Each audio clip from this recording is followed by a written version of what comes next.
ராஜசேகரும் ஒரு வழியாக ஸ்டேஷனுக்கு போயிட்டு முத்தையாவை வெளில எடுத்துடுறாங்க. இன்னொரு சைடு இங்கே வீட்டில் பார்த்தீங்கன்னா சுந்தரத்தோட அம்மாவும் அப்பாவும் பார்த்தீங்கன்னா ஏதோ பிரச்சனை இருக்குது அப்படின்னு தெரிஞ்சு பவானி பக்கத்தில் வீட்டுக்கு வராங்க. இவங்கள பார்த்தீங்கன்னா எல்லாருக்குமே அதிர்ச்சி அப்படியே பார்த்துட்டு நிற்கிறாங்க.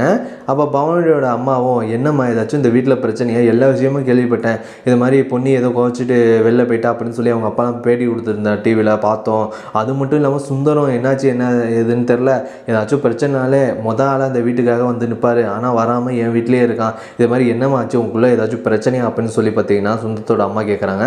பவானியும் ஆமாம் உன் பையன் ஒன்றும் நல்ல பையன் இல்லை, அவன் ஒரு பொம்பளை பொறுக்கி எல்லாரையும் ஏமாற்றிட்டான் அப்படின்னு சொல்கிறாங்க. அதை கேட்டு நான் அவங்களுக்கும் அதிர்ச்சியாக இருக்குது. சுந்தரத்தோட அம்மாவும் என்ன பவானி நீயே எப்படி சொல்கிற, அவனும் நீயும் லவ் பண்ணி தானே கல்யாணம் பண்ணிக்கிட்டீங்க, அவன் உன் மேலே உயிரே வச்சிருக்கான், அவன் எப்படி உனக்கு துரோகம் பண்ணுவான், இந்த மாதிரிலாம் அவனை பற்றி பேசாதம்மா அப்படிங்கிறாங்க. ஐயோ அத்தான் நான் சொல்கிறது எல்லாம் உண்மைத்தை அப்படின்னு சொல்லிட்டு எல்லா விஷயத்தையுமே சொல்கிறாங்க.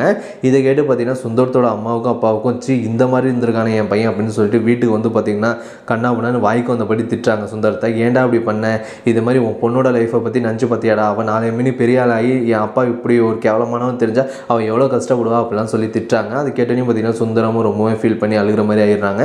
இதோடு பார்த்தீங்கன்னா இந்த ப்ரோமோ முடியுது. இதுக்கப்புறம் நாளைக்கு என்னென்ன நடக்க போகுது என்ன வெயிட் பண்ணி வரும். மறக்காமல் நம்ம சேனலை லைக் பண்ணுங்கள், சப்ஸ்கிரைபும் பண்ணுங்கள்.